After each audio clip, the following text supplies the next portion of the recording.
Art Shukla classes में आप लोग का स्वागत है। आइए देखते हैं आज एक्सरसाइज 6.3 क्लास 9th का एक्सरसाइज 6.3। ओके, ये बेसिकली हमारा ट्रायंगल के ऊपर बेस है। किसके ऊपर बेस है? ट्रायंगल के ऊपर बेस है एक्सरसाइज 6.3। तो इससे पहले देखने से पहले एक्सरसाइज को हम लोग यहाँ पे दो थ्योरम डिस्कस करेंगे, देन आफ्टर हम आगे की तरफ प्रोसीड करेंगे। तो ये थ्योरम हमारा है थ्योरम 6.7। थ्योरम कौन सा है? 6.7। ठीक है, क्या है थ्योरम? कि the sum of all interior angles of a triangle is 180। ये प्रूव करना है हमें, ये हमारा थ्योरम है। तो देखिए इसको कैसे प्रूव करते हैं कि सारी एंगल एक ट्रायंगल के सम कितनी होती हैं? 360 होती है। देखिए इसको प्रूव कैसे करते हैं। प्रूव क्या करना है हम लोग को? एंगल ए, एंगल बी और एंगल सी इक्वल्स टू 180 हमें प्रूव करना है।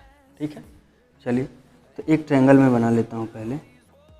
इसका नाम कुछ क्या है? A B C. ओके, यहाँ पे कंस्ट्रक्शन करेंगे हम लोग। क्या कंस्ट्रक्शन करेंगे कि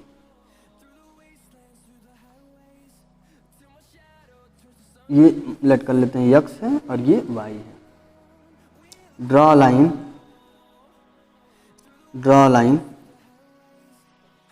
XY पैरेलल टू BC के क्या? पैरेलल हो, ये ड्रॉ करेंगे। चलिए नेमिंग करना चालू कर देते हैं हम लोग। इसको 1, इसको 2, इसको 3, इसको 4, इसको 5। क्लियर है? चलिए तो प्रूफ स्टार्ट करते हैं। Okay, XY parallel to BC and AB is transversal। AB is transversal. ध्यान से देखेंगे, XY हमारा BC के पैरेलल है और AB हमारा ट्रांसवर्सल है, तो angle 1 should be equals to angle 4। Angle 1 हमारा किसके इक्वल हो जाएगा? एंगल 4 के। Reason alternate interior angles. Okay, clear है? चलिए आगे देखते हैं। इसके बाद again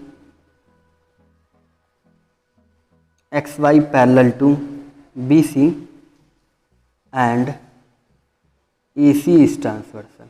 AC is transversal. Okay, AC अगर हमारा ट्रांसवर्सल होगा तो एंगल 3 5 के इक्वल हो गया। 3 देखिए 5 के इक्वल। रीजन क्या जाएगा? Alternate interior angles. Okay, clear है? चलिए आगे बढ़ते हैं। Now XAY is a straight line. क्या है हमारे पास? स्ट्रेट लाइन है। ओके, तो हम क्या कह सकते हैं यहाँ से? एंगल 1 + 2 + एंगल 3 इक्वल्स टू 180 होगा। रीजन क्या जाएगा? LP, linear pair. LP देखिए 1 2 3, इन तीनों का सम 180। एंगल 1 को हम लोग क्या लिख सकते हैं? 4 लिख सकते हैं। चलिए बहुत अच्छा लिख दिया। 2 को 2 रहने देते हैं। 3 को हम लोग क्या लिख सकते हैं? 5 लिख सकते हैं। इक्वल्स टू 180 हो गया। अच्छा चलिए एंगल 4 को क्या लिख सकते हैं? Angle B। 2 को A और 5 को C। 180 हो गया। तो ये देखिए हमारा प्रूव हो गया कि कोई भी ट्रायंगल हो उसकी सारी इंटीरियर एंगल का सम कितना होगा? 180 ही होगा। समझ में आया? क्लियर है आप लोग को? चलिए आइए आगे देखते हैं। नेक्स्ट देखिए हमारा ये प्रूव हो गया। नेक्स्ट आते हैं, नेक्स्ट थ्योरम। थ्योरम हमारा नेक्स्ट है, नेक्स्ट थ्योरम हम लोग देखेंगे थ्योरम 6.8। थ्योरम 6.8 हमारा क्या है, क्या कह रहा है, if a side of a triangle,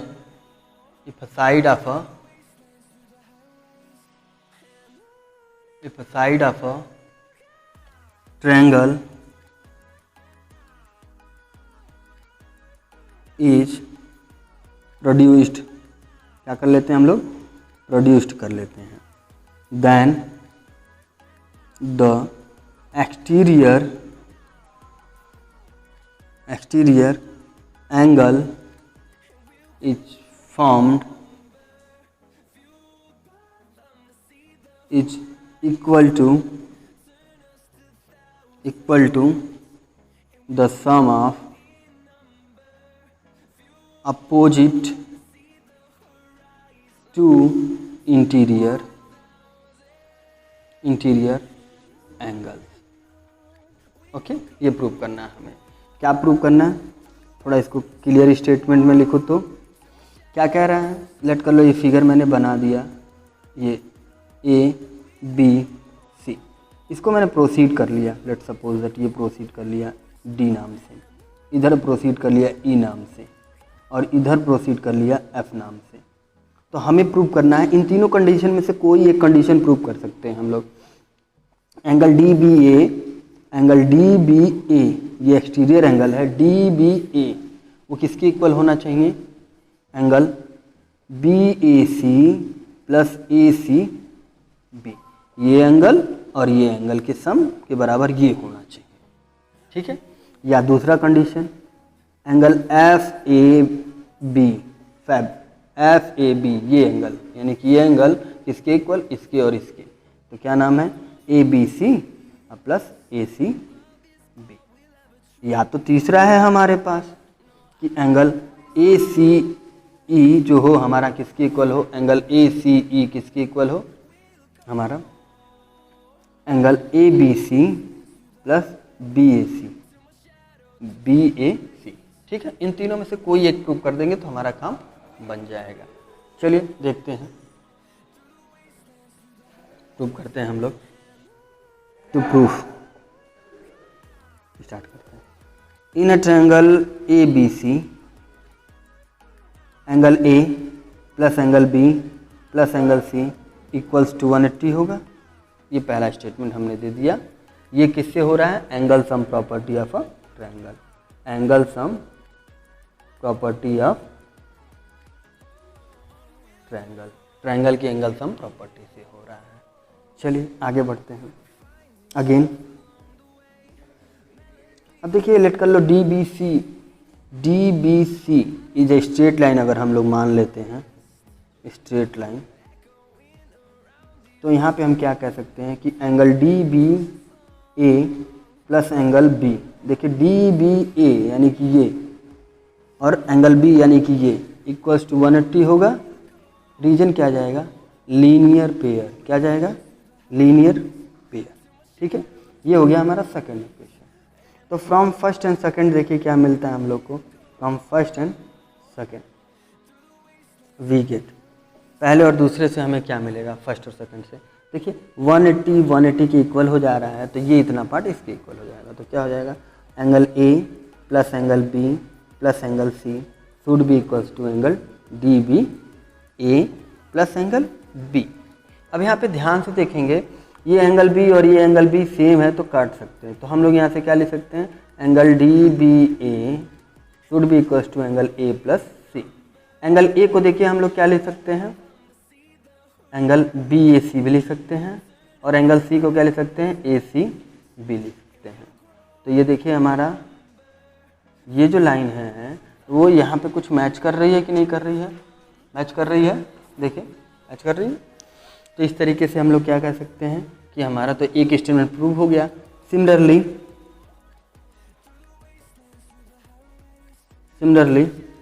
F A B equals to F A B equals to A B C plus A C B, ठीक है, ये भी हो सकता है। एंड एंगल ए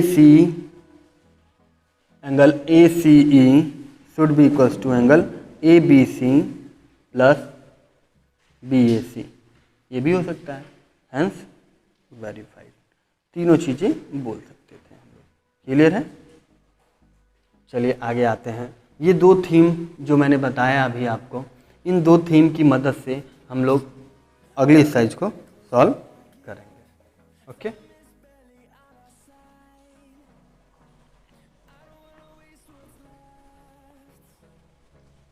चलिए आइए देखते हैं क्वेश्चन नंबर 2।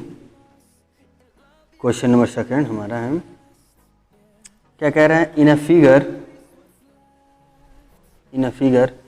6.29 है, if A B parallel to C D and C D parallel to E F and y ratio z equals to कितना दिया, 3:7। तो कह रहा है फाइंड x क्या होगा पता करना है। देखिए कुछ ऐसे लाइन है, ए बी है हमारा ये, ठीक है, दूसरी लाइन सी डी है, तीसरी लाइन हमारा ई एफ है, ठीक है, देखिए यहाँ पे, और एक कोई ट्रांसवर्सल इस तरह से मूव कर रहा है इसमें, ठीक है, जहाँ पे एक्स एंगल यहाँ बना है, वाई एंगल यहाँ बना है और जेड यहाँ बना है, ठीक है। चलिए तो ध्यान देते हैं हम लोग, यहाँ पे सॉल्यूशन में स्टार्ट करते हैं हम लोग। तो सबसे पहला काम क्या करेंगे कि यहाँ लिखा हुआ है A B parallel to C D and C D parallel to E F लिखा है ना। तो यहाँ से हम क्या कह सकते हैं कि ए बी जो है हमारा पैरेलल सी डी के है और सी डी हमारा ई एफ के पैरेलल। इट मीन्स ये तीनों लाइन हमारी एक दूसरे के क्या हो जाएंगी, पैरेलल हो जाएंगी, ठीक है। चलिए आगे देखते हैं हम लोग।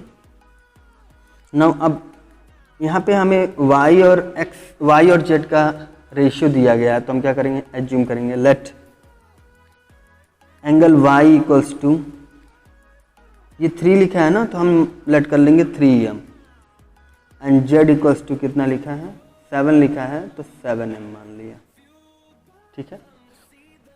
चलिए अब कंडीशन देखते हैं। जब ये लाइन सी डी पैरेलल होगा ई एफ के, ठीक है, तो यहाँ से हमें क्या मिलेगा कि ये एंगल किसके इक्वल हो जाएगा, इसके इक्वल हो जाएगा, ठीक है। लेट कर लो कि इसको हम 1 मान लेते हैं, तो हम क्या बोलेंगे कि C D parallel to E F, तो angle 1 equals to angle Z. देखिए इसको मैंने 1 माना था, ध्यान देंगे। तो अब देखिए यहाँ पे एंगल 1 किसके इक्वल हो गया है, जेड के, ये हमारा हो गया। अब यहाँ पे देखें y plus angle 1 equals to 180 होगा, क्यों, रीजन क्या है, लीनियर पेयर है। देखिए linear pair it means straight line पे दो एंगल सेम पॉइंट पे बन रही होंगी। देखिए ये सेम पॉइंट है, यहाँ पे स्ट्रेट लाइन है, तो इस पे दो एंगल बन रही है, तो दोनों का सम 180 होगा। तो एंगल y और 1 की जगह पे क्या लिखा है, z है हमारा, तो z लिख लिया, इक्वल्स टू 180 डिग्री हो गया। एंगल y हमारा कितना है, हमें पहले से पता था 3m है, और एंगल z हमारा कितना है, 7m है, तो हम क्या लिख सकते हैं, 180 डिग्री, 7 और 3 10m, 10m इक्वल्स टू 180, तो m इक्वल्स टू कितना आ जाएगा, 18 डिग्री। ओके, आगे देखते हैं हम। सो एंगल y हमारा कितना हो जाएगा, 3m है, इट मीन्स 3 इंटू 18, 18 3 जा 54 डिग्री, ठीक है। एंड z कितना हो जाएगा हमारा, 7m है, तो 7 इंटू 18, इट मीन्स कितना हो जाएगा, 8 7 जा 56 को 6, 5 कैरी, 7 जा 7 और 5 126 degree. Again A B parallel है हमारा सी डी के, देखिए ए बी पैरेलल है सी डी के, तो हम यहाँ से क्या कह सकते हैं कि angle x plus angle y equals to 180 degree होगा। रीजन क्या देंगे, को इंटीरियर। देखिए एक ही साइड हमारा दोनों एंगल फॉर्म हो रहा है, इसलिए हम क्या बोलेंगे, को इंटीरियर एंगल। ठीक है, तो एंगल x तो हमें नहीं मालूम है, बट हमें y मालूम है कितना, 54 डिग्री, लिख लिया, इक्वल्स टू 180। तो एंगल x क्या हो जाएगा, 180 डिग्री माइनस 54 डिग्री। तो ये क्या हो जाएगा, सब्ट्रैक्ट करिए, 180 में से 54 जाएगा तो कितना बचेगा, 126 डिग्री। ठीक है, जो कि आपको यही पूछा गया था कि एंगल x बताइए कितना है। तो हमारा एंगल x कितना आ गया, 126 डिग्री आ गया। ठीक है, क्लियर है। चलिए यहाँ पे हमारा क्वेश्चन सेकंड कंप्लीट होता है। देखिए सिंपल सा आप ये ध्यान देंगे कि किसी क्वेश्चन को अगर पूछा जा रहा है तो सेम उसी क्वेश्चन के ऊपर ध्यान नहीं देते चलेंगे कि जैसे क्या पूछा गया बस खाली वही निकालना है। कैसे निकालेंगे, दूर का रास्ता सोचिए या पास का रास्ता सोचिए, बट आपके कॉन्सेप्ट सही होने चाहिए। ठीक है, क्वेश्चन नंबर थर्ड में यहाँ लिख रहा हूँ, सोल्यूशन नेक्स्ट पेज पे करेंगे। तो क्वेश्चन नंबर थर्ड क्या है, कह रहा है हमारे पास एक फिगर दिया जा रहा है 6.30 NCERT बुक में, जिसमें कह रहा है AB जो है आपका CD के पैरेलल है और EF एक लाइन है जो क्या है, परपेंडिकुलर है CD के, and angle GED equals to कितना है, 126 डिग्री है। तो फाइंड करना है हमें, 3 एंगल फाइंड करने हैं। नाम क्या क्या है, AGE, GEF, FGE, ये 3 एंगल पता करने हैं। चलिए तो पहले फिगर ड्रॉ करते हैं हम लोग। तो फिगर हमारे पास कुछ इस तरीके से है, ये AB है, मैंने बना लिया AB, और ये लाइन हमारे पास CD है, बना लिया। अब यहाँ पे देखिए कुछ इस तरीके से फिगर बना हुआ है।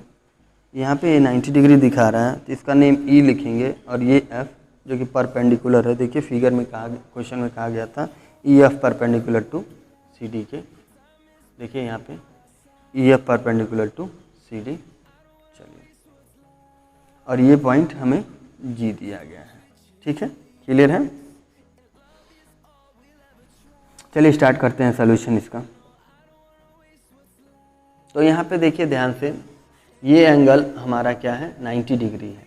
ठीक है, हमें पता क्या क्या करना है, AGE पता करना है। कौन सी, AGE, इट मीन्स ये एंगल पता करनी है, और दूसरी GEF यानी कि ये पता करनी है।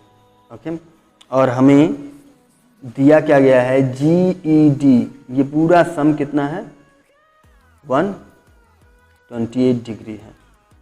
तो GEF पता करना ना हमें, तो यहाँ ध्यान से पहले हम लिख लेते हैं। देखिए एंगल GED जो एंगल है वो कितना दिया, 126 डिग्री दिया है। ठीक है, तो इसको हम क्या लिख सकते हैं, GEF प्लस FED लिख सकते हैं। तो लिख लीजिए भाई, GEF plus FED equals to 126 degree.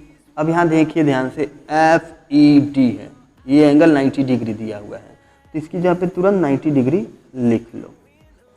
और यहाँ पे एक रीजन दे सकते हो आप क्या, कि EF जो है वो परपेंडिकुलर है किसके, CD के, इसलिए ये 90 डिग्री हुआ, और बाकी GEF तो आपका बचा हुआ है। ठीक है, तो यहाँ से GEF क्या हो जाएगा हमारा, 126 डिग्री माइनस 90, कितना हो जाएगा, 126 में से 90 जाएगा तो क्या हो जाएगा, 12 में से 9 गया तो 3 हो गया, और ये 36 डिग्री हो गया। तो ये तो हमारा पहला आंसर आ गया कि भैया GEF एंगल जो है वो 36 डिग्री होगी। ठीक है, क्लियर है। अब हमें क्या निकालना है, AGE निकालनी है, AGE यानी कि ये एंगल निकालनी है। तो आप तुरंत लिखेंगे क्या, AB पैरेलल टू CD है, कॉमा GE ये लाइन क्या है, GE इज ट्रांसवर्सल, क्या है, ट्रांसवर्सल है। तो जब ट्रांसवर्सल है ये लाइन, तो हम क्या लिख सकते हैं यहाँ पे कि angle AGE should be equals to GED। Reason क्या देंगे? Alternate interior angle. देखिए जेड बन रहा है, आपको मैंने बताया था बेसिक्स में। देखिए जेड बन रहा है, ये एंगल और ये एंगल इक्वल होगा। तो AGE हमारा तो हमें नहीं पता है, बट हमें GED पता है। GED कितना है? 128 डिग्री है। तो ये दूसरा आंसर आपका हो गया। नेक्स्ट आते हैं, क्या पूछ रहा है? FGE पूछ रहा है। क्या पूछ रहा है? FGE। तो देखिए ये एंगल और ये एंगल एक स्ट्रेट लाइन पे है और कॉमन पॉइंट पे ना।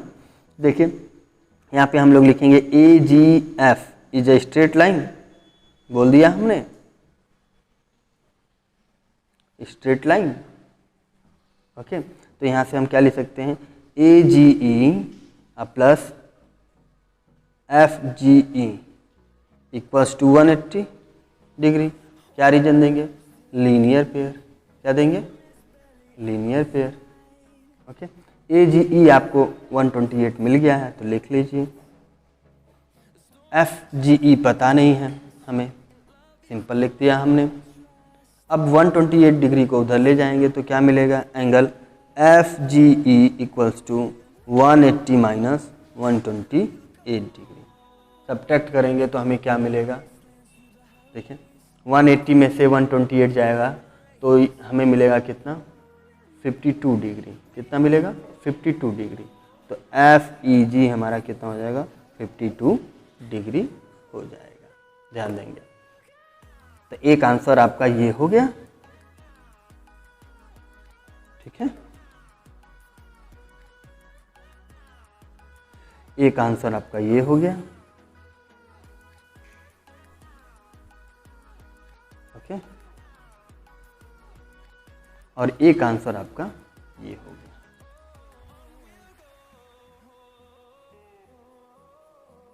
क्लियर है? चलिए आगे बढ़ते हैं। Next question, question number 4।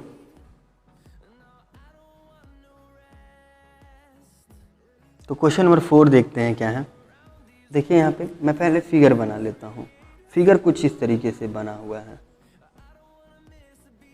कुछ इस तरीके से बना हुआ है, जहाँ पे हमें P दिया हुआ है ये, Q एंगल ये, और R ये दिया हुआ है, S आपका यहाँ पे ये आपकी 130 डिग्री दी गई है और ये T दिया गया है, और यहाँ पे ये 110 डिग्री दिया है। बोल रहा है क्या कि यहाँ पे PQ जो है ना पैरेलल है ST के। देखिए PQ जो लाइन है वो ST के पैरेलल है। किसके पैरेलल है? ST के पैरेलल है। तो और हमें पूछ रहा है कि फाइंड एंगल QRS। QRS यानी कि ये एंगल कितनी होगी पूछ रहा है। चलिए सॉल्यूशन स्टार्ट करते हैं। छोटा सा सॉल्यूशन है, इसका ज़्यादा बड़ा नहीं है। सबसे पहला काम क्या करेंगे? एक कंस्ट्रक्शन हम लोग करेंगे। यहाँ पे देखिए मैंने कंस्ट्रक्शन कर लिया, ये एक लाइन का कंस्ट्रक्शन कर लिया, मान लो M नाम बोल लो। और कंस्ट्रक्शन क्या रहेगा कि PQ पैरेलल टू MR। ठीक है, और उस समय क्या होगा हमारे पास? QR is a transversal. QR is a transversal. Okay, clear है? तो हम यहाँ से क्या कह सकते हैं कि एंगल PQR, एंगल PQR यानी कि angle plus angle MRQ equals to 180 degree. तो यहाँ से हम क्या कह सकते हैं? एंगल MRQ इक्वल्स टू क्या हो जाएगा? 180 डिग्री माइनस PQR कितना है? 110। तो हमें कितना मिल गया? 70 डिग्री मिल गया। ठीक है, MRQ कितना हो गया? 70 डिग्री हो गया। यहीं पे मैं साइड में कर ले रहा हूँ। अगेन अब की बारी हम बोलेंगे क्या कि ST जो है ना वो पैरेलल है MR के। ये लाइन इसके पैरेलल है। क्यों? क्योंकि कैसे कह सकता हूँ मैं? यहाँ पे पहले से देखिए मिला हुआ है कि PQ पैरेलल टू ST है, और हमने यहाँ PQ पैरेलल टू MR लिखा है, तो it means MR parallel ST के हो जाएगा। ठीक है, और क्या हो जाएगा हमारा? SR is a transversal. SR क्या हो जाएगा हमारा? ट्रांसवर्सल हो जाएगा। ठीक है, क्लियर है? चलिए आगे बढ़ते हैं हम लोग। तो हम क्या लिख सकते हैं, TSR इट मीन्स ये angle plus is equal to SRM, angle SRM।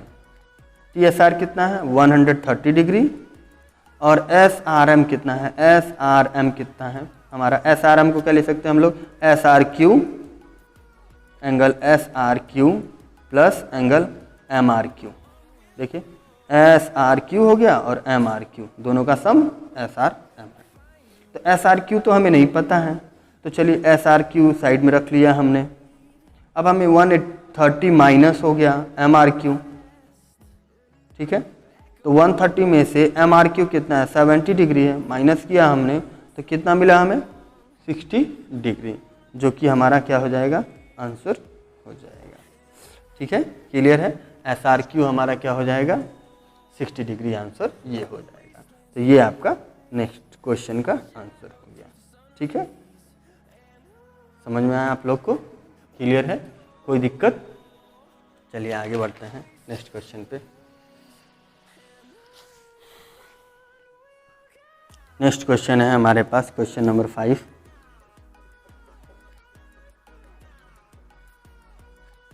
Question number 5 कुछ एक फिगर इस तरीके से बना हुआ है, एक ट्रायंगल बना हुआ है, ठीक है। उससे पास होती है दो पैरेलल लाइन हैं जिनके नेम कुछ इस तरीके से हैं, एंगल ए पी बी, यहाँ पे 50 डिग्री दिया हुआ है, ये एंगल वाई दी हुई है, ये एक्स दिया हुआ है और ये भी लाइन एक पैरेलल है जो कि ए बी के होगा, और ये पॉइंट क्यू है, इधर भी बढ़ा लेंगे, ये आर है, ये 127 डिग्री दिया है और ये डी है। ठीक है, इतना दिया हुआ है हमें। ए पी क्यू हमें 50 दिया है और पी आर डी हमें कितना दिया है 127। बोल रहा है एक्स और वाई बता दीजिए क्या होगा। तो फाइंड क्या करना है हमें, find angle X and Y पता करना है। और गिवन में क्या है हमारे पास, गिवन में ये दिया हुआ कि A B parallel to C D है और angle A P Q 50 degree है and angle P R D कितना है 127 डिग्री है। ठीक है, चलिए सॉल्यूशन स्टार्ट करते हैं इसका। तो ध्यान देखिए यहाँ पे हम लोग कि ए बी जब पैरेलल है सी डी के और पी क्यू हमारा ट्रांसवर्सल है, P Q is a transversal, okay, P Q हमारा क्या है ट्रांसवर्सल है। तो ध्यान देंगे ये लाइन इसके पैरेलल है और ये ट्रांसवर्सल है, तो angle A P Q should be equals to angle P Q R. Reason क्या जाएगा, अल्टरनेट इंटीरियर एंगल। देखिए यहाँ पे ध्यान से, ये देखिए जेड बना रहा है, ये एंगल इक्वल है, ए पी क्यू कितना है 50 डिग्री है और एंगल पी क्यू आर क्या है एक्स है। तो यहाँ पे एक्स इक्वल्स टू कितना आ गया 50 डिग्री आ गया। ये हमारा पहला आंसर हो गया। ठीक है, पहला आंसर। तो मैं इसको सर्कल कर लेता हूँ कि हमें पता चले कि हम एक आंसर निकाल चुके हैं। समझ में आया, क्लियर है। चलिए आगे बढ़ते हैं हम लोग।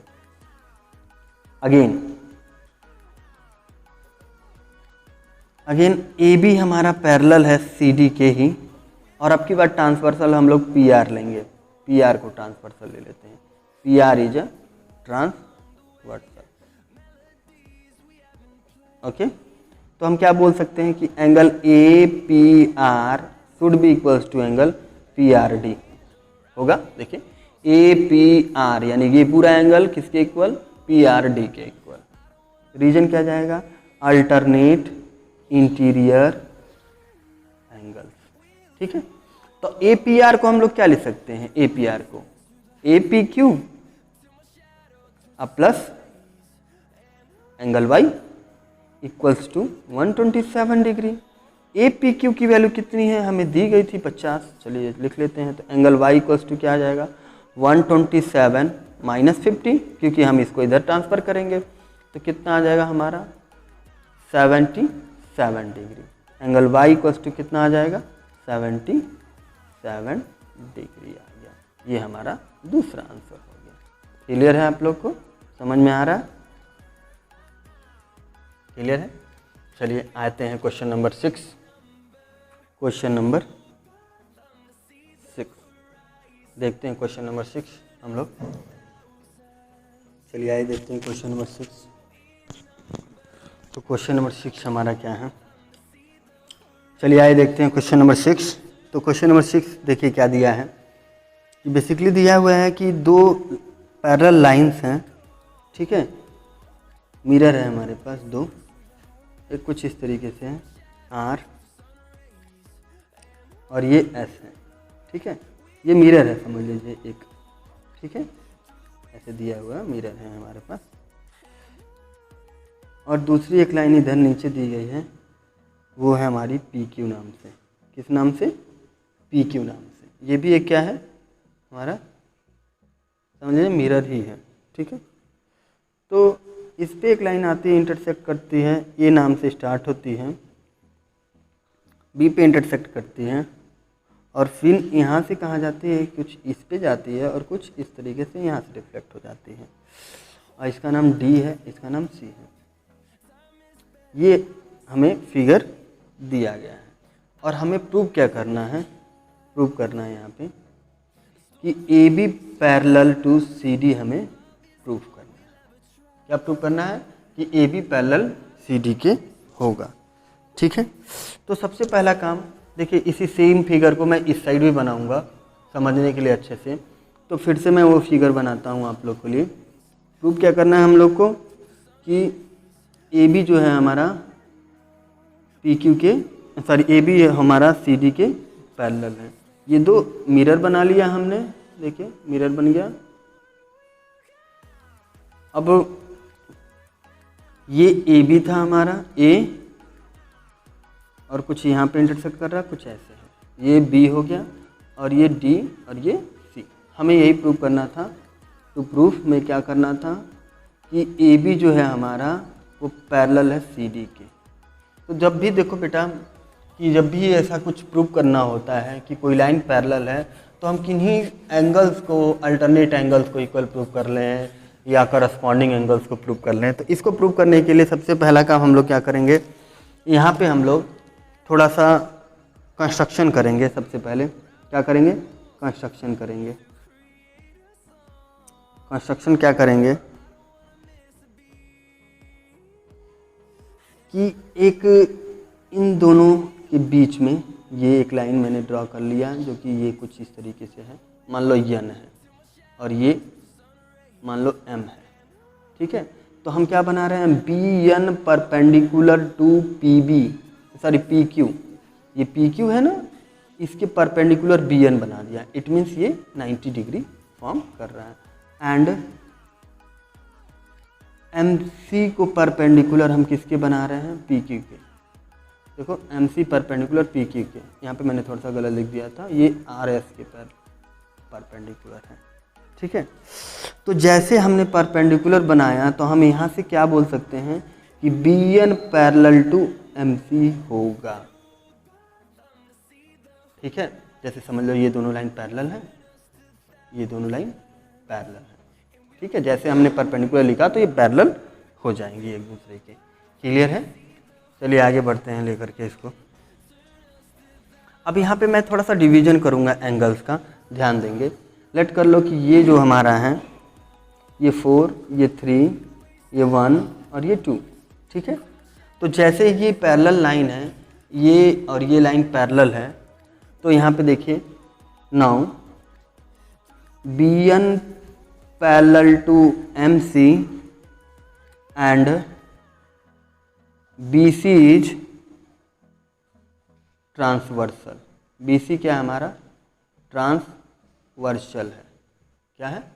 ट्रांसवर्सल है। BC अगर ट्रांसवर्सल है तो हम क्या कह सकते हैं यहाँ से, एंगल 2, 3 के इक्वल होगा। देखिए ये लाइन और ये लाइन पैरेलल है, तो ये ट्रांसवर्सल है, तो ये एंगल और ये एंगल क्या होगा? इक्वल होगा। रीजन क्या? अल्टरनेट। देखिए जेड बना रहा है, अल्टरनेट इंटीरियर एंगल। ये पहला इक्वेशन मान लो हमने दे दिया। but we know that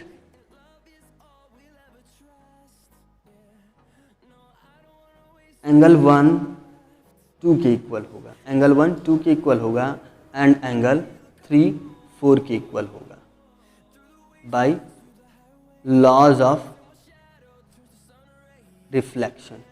अब थोड़ा सा यहाँ पे मैं डाउट क्लियर कर रहा हूँ आपको।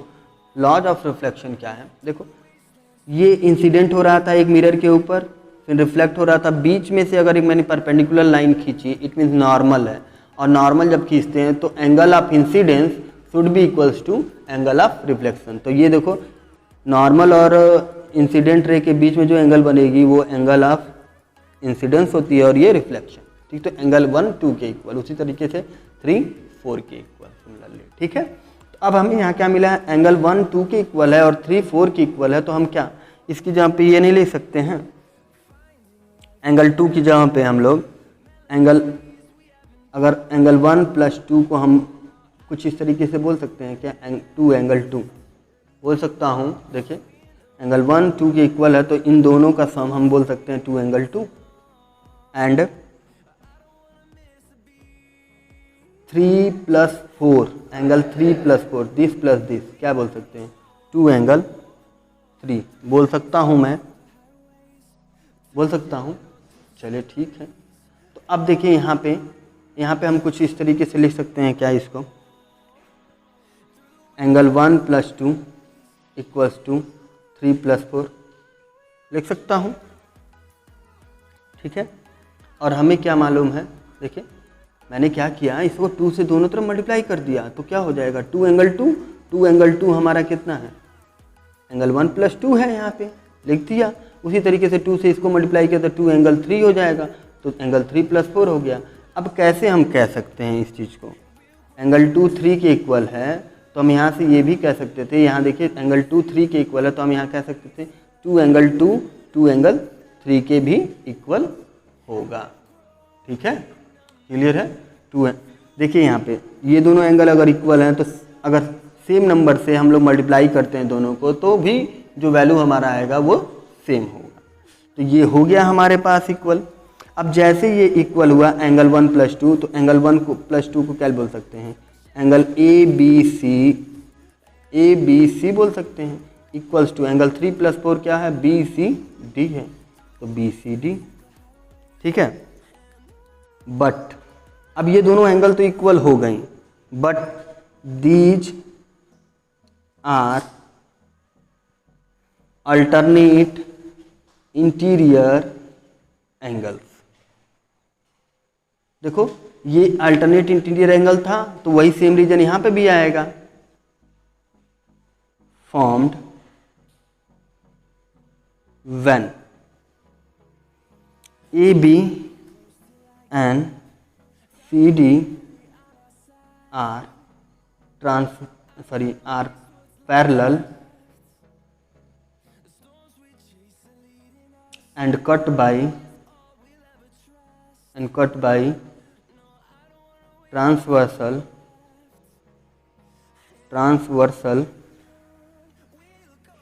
BC। देखिए, AB और CD ये दोनों पैरेलल होंगे एक दूसरे के, और ये ट्रांसवर्सल अगर होता है तो ही ये पॉसिबल है। Hence AB parallel to CD। Okay, समझ में आ गया? तो ये आपकी क्या हो गई? प्रूविंग हो गई, ठीक है, प्रूव हो गया, सिंपल सा। इसमें कुछ नहीं करना था। फिर से एक बार रिव्यू कर लेते हैं हम लोग चीज़ों को। हमें क्या करना था? सबसे पहला काम, ये एंगल इसके इक्वल अगर हम प्रूव कर लेते तो ये लाइन इसके पैरेलल होगी। ये थीम थी हमारी क्वेश्चन की, ठीक है। अब देखिए, हमने उसके लिए क्या किया? एक परपेंडिकुलर ड्रॉ किया, ये और ये।